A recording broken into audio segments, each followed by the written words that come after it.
Hello, it's dark now. But one thing I think a fair few people struggle with is being isolated from other furs, and that's what I'm going to talk about.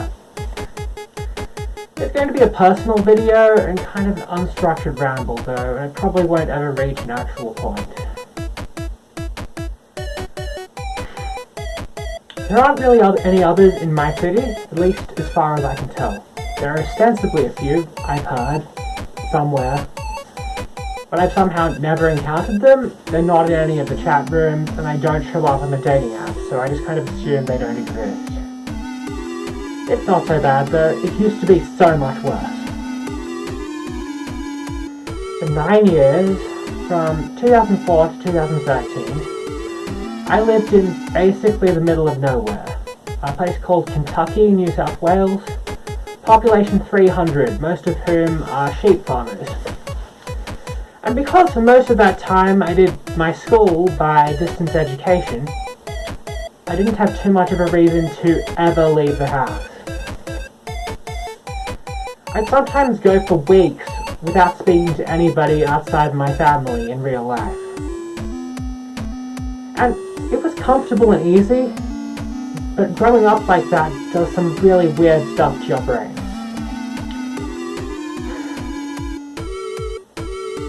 Like, after a while, I started to lose the ability to distinguish fantasy from reality. I created this religion in which something called Longcat gave me the power of precognition.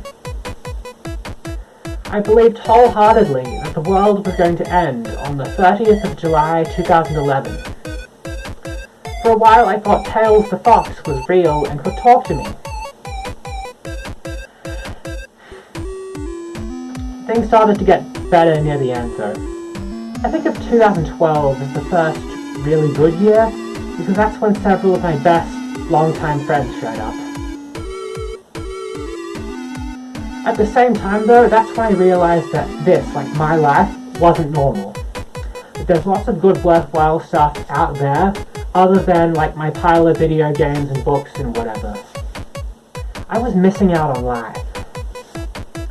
When I think of the time before 2012, there's this doom and gloom filter over most of the memories now.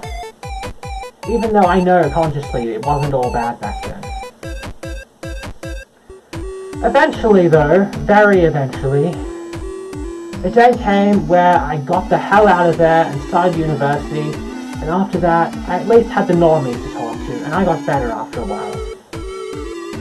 I think though that not many people have the relatively severe problem of being a shut-in with no life and zero friends, wasting time in some dank room somewhere like I used to. That's kind of an extreme case. I think the smaller but more common problem is, while there are people around, there's nobody like them. There's nobody like them. In our case, that means no furries. It's not a big deal or anything, like life goes on, and everything's more or less fine. But it would be kind of nice to be able to talk to them in real life more often, you know? Whenever I want to, like, see any of my furry friends, it's always this huge ordeal, and I've got to plan it weeks in advance, which sucks, but hey, it doesn't really matter in the grand scheme of things.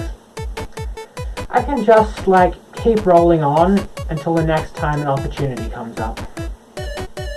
In some ways, that's a good thing. It makes sense to try to have as much fun as possible in life, but if you're running around at full blast chasing excitement all of the time, you'll never get anything done, it'll be bad for your health, and it'll just lose its luster really fast. There needs to be some downtime in between. If there are no other furries nearby to hang out with, there's not really any real solution to it, at least not in the short run. Occasionally someone will suggest something like, "Hey dude, just move to Brisbane," and that's not practical. That's like a big decision with far-reaching consequences, man. It's also super overkill. Don't just move to a different state on the drop of a hat, you're probably gonna die or something. Oh well, at least we still have the internet. There are heaps of chat rooms and whatnot where you can meet people for pretty much every interest and subdivision you can think of. And that's worth a lot, I think. Most of my best friends ever I met online. And some people think that's not healthy, but I don't really care. I'd recommend Telegram and Discord groups for most people, as long as you're over 18. There are lots of them, they exist for every topic imaginable, and while there are some bad ones in New South Wales, but generally speaking, I've met some pretty cool people. One thing I really want to say though is that it's a lot easier if you're at least 18. I find that a lot of people are kind of hostile to underage people, not just among furries, but like across the board. Lots of places require everyone to be 18. Sometimes that's for a good reason, but mostly, being a furry who's underage is going to make it a lot harder to engage and make friends. I personally never had that problem, at least not in this form, because I was 19 when I started being part of the fandom proper. Before that, long before that, in 2012, I was a brony and I spent pretty much every waking moment on this brony chat room site called Cloudsdale. I think it still exists in some form today. I was 15 at the time, and there were a lot of people there who didn't like me because of that. However, Cloudsdale had this nice system where people could make their own private chat rooms, and their creators could hide them from searches and run them pretty much however they liked, with very little interference from the central administration. What ended up happening was this vast, invisible underground chat network formed for a while, and that was really quite welcoming to young bronies. I reckon it was mostly a good environment to be in, at least for me at the time. I've always been drawn to that kind of unsupervised, shady kind of place because I've always enjoyed the freedom that comes with lax moderation. But it's important to remember that that's just me. There's an obvious, unavoidable dark side to that kind of environment. It's easy for abuse and illegal activities to go unnoticed, and that kind of thing did happen occasionally. I met some really disturbed and scary people on there. What I'd instead recommend for young furries, like 13 to 17, who find it hard to interact with people because of age restrictions, would normally be Google+. It's pretty much a radioactive wasteland.